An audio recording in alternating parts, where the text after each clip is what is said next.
Stable condition में coronary angiography के विशेष circle में फंस जाते हैं, फिर परसेंटेज डॉक्टर बता के उनको बाईपास या एंजियोप्लास्टी स्टेंट के तरफ ले जाते हैं।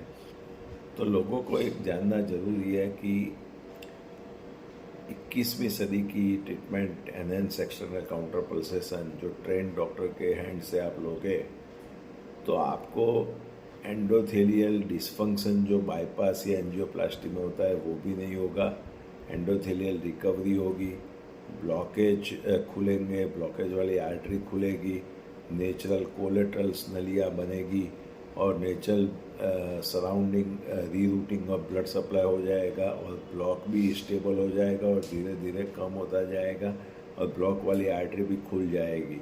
तो ये पेशेंट्स को समझना चाहिए कि कार्डियक साइकिल के अनुसार चल रही ट्रीटमेंट ECP की जिसको FDA ने अप्रूव किया है इसको अवश्य लेना चाहिए, चाहे जितने भी ब्लॉकेज हो। इंटेंसिव मेडिकल ट्रीटमेंट के साथ में ECP ट्रीटमेंट लीजिए। आपका हार्ट का पंपिंग कम हो गया हो, हृदय रोग के साथ में डायबिटीज़ हो, किडनी डिसीज़ हो, रीनल आर्टरी स्टेनोसिस हो तो अचूक आपको ECP ट्रीटमेंट ही लेनी चाहिए, क्योंकि वो कोई इंटरनल ऑर्गन को डैमेज नहीं करती है।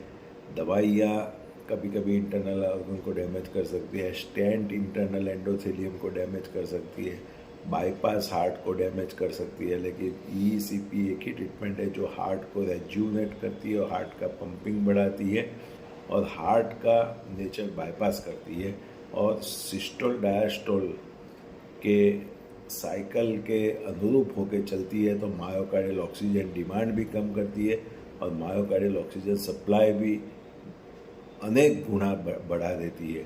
तो ये एक ही ट्रीटमेंट है जो ऑथेंटिफिकेशन के मोड पे हम उसे देखें तो अब तक जो हार्ट की जो रिवास्कुलराइजेशन ट्रीटमेंट है जैसे बाईपास स्टेंट और दिस ECP, तो एक ही ट्रीटमेंट है कि जो ECP ट्रीटमेंट के जो आपका हार्ट को रेज्यूनेट करती है और स्टेम सेल और ग्रोथ फैक्टर द्वारा हार्ट में एंजियोजेनेसिस आर्टेरियोजेनेसिस द्वारा नई नई ट्यूबें डेवलप होती है, डॉर्मेंट वेसल्स खुल जाती हैं। और दूसरी पद्धति बाज़ार में संशोधन होते रहते हैं, लेसर पद्धति आई है जिसको FDA का अप्रूवल नहीं है, ESMR। तो उसमें आपका एंडोथेलियल डैमेज हो सकता है, सेल मेम्ब्रेन डैमेज हो सकता है या सेल एधेशन हो सकता है।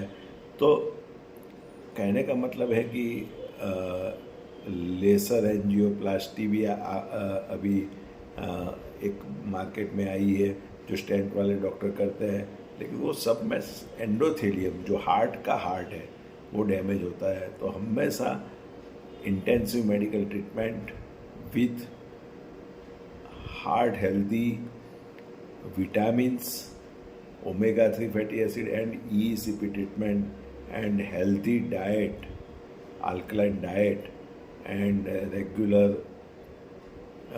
walking habit and meditation habit, good sleep, stressless life वगैरह आपको रेज्यूनेशन ऑफ हार्ट में मदद करेगी। आपको सर्जरी में या स्टेंटिंग में जाने की ज़रूरी नहीं पड़ेगी और आपको व्यसन बिल्कुल नहीं रखना है। कोई भी ट्रीटमेंट आप कराओ, व्यसन करोगे तो वो ट्रीटमेंट का इफ़ेक्ट नहीं रहता है। तो आपको टॉबैको, अल्कोहल या गांजा, चरस जो भी कोई लोग पीते हैं तो वो सब बंद कर देना है और टोटली हेल्दी लाइफ जीना है और ECP ट्रीटमेंट का एक कोर्स करना है मेडिकल ट्रीटमेंट के साथ में।